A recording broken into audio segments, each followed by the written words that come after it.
Поранешниот министер за транспорт и врски Џемали Мехази знаат за протоколот со кој владата на Република Македонија му дала на Маđар Телеком одредени пазарни повластици, но затоа пак не знаеше да каже ништо за подпишаните договори помеѓу Македонски Телеком, односно Камени мост комуникации и кипарската Чаптекс Холдинг Лимитед. Сведокот Мехази на стартот на денешното негово сведочење не можеше да препознае сопствениот подпис, ставен под еден од двата протокола со Маđар Телеком. Но за него било битно државата го добие својот дел од дивидендата тешка 90 милиони евра. Како ресорен министер требаше да го потпишам протоколот. Извршив увид во него, а за потпишување имав добиено и овластување од владата. Од кабинетот на премиерот ми беше кажано дека треба да ставам подпис на протоколот, бидејќи владата во тоа време имаше 49% од акциите во Македонски Телеком.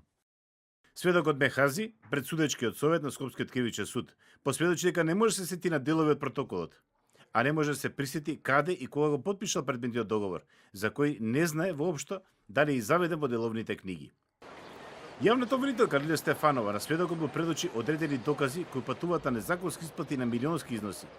Стефанова зборуваше за 5 милиони евра, што требало да им бидат исплатени на лицата АА и МДЖ, односно на тетовските пријатели на унгарските менаџери. Таа ја наведи точната динамика на исплата на парите со 3 термини, а презентираше и други детаљи поврзани со висината на износите и динамиката на исплатата. Прв пат сега слушам за ваков договор. Ниту сум слушнал, ниту сум знаел.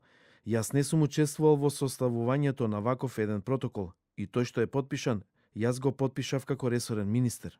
Џемали Мехази, кој како поранешен директор на Фондот за здравствено осигурување е еден од обвинетите за смртта на малата Тамара Димовска, денеска посведочи дека не му е познато кога Маđар Телеком извршил докуп на уште еден пакет на акции од Македонски телекомуникации. Според судиката Ленка Давидкова, веќе следната недела треба да се сведочи разузнавачот Слободан Богоевски, кој пак за овој голем корупцијски скандал веќе сведочеше пред Американската комисија за хартија од вредност и пред апелацијскиот суд во Њујорк. Богоевски обвини дека унгарските менаџери богато ги наградиле тогашниот премиер Владо Бочковски, лидерот на ДУИ Али Ахмети и Муса Џафери. На судскиот процес кој се води против Атила Сендри, Ролф Плат и Золтан Кишниус, за втората половина на април треба се очекува во својство на сведоци се појави професорот на правен факултет Борче Давидковски и грчкиот бизнисмен Михалис Кефалијанис.